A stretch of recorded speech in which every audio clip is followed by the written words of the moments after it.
За несреќа ние, морам да признам дека ние во нашата наука не сме сите токму единствени. Многу работи се сметаат дека во одреден период науката треба малку компромиси да прави со политиката.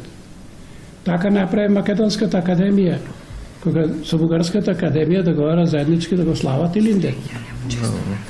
Ја уште еднаш ќе повторам, јас бев повикан, учествував таму на тие расправи и тогаш и сега и категорично сум против дека тоа е најголема штета, тоа биде скрнавење на најголемиот наш национален празник или да речеме ден, скрнавење на борбата, скрнавење на огромните жртви што ги дадовме.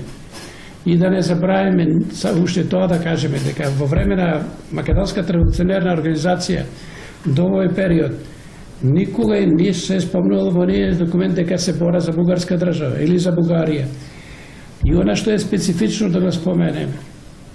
Кај ни еден народ тоа го нема како што го има кај македонците.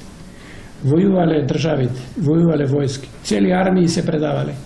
Македонците, Македонска револуција не се предавале. Колективно, цели чети се жртвувале. За Македонија, за македонска држава, а не за бугарска држава. Тоа е таа историската вистина. Нека каже некој пример, други има американци, јапонците камикази поединци или сега ги имаме. Меѓутоа со цели чети да се жртвуваат, тако нема во историската минута. Сега ние тоа сето треба да го погазиме, да се откажеме од сето тоа, да прифатиме дека сме бугари, односно дека имаме Македонија е втора бугарска држава. Такво чудо ми се чини некаде не се случило, дали тоа кај не се случи ќе видиме.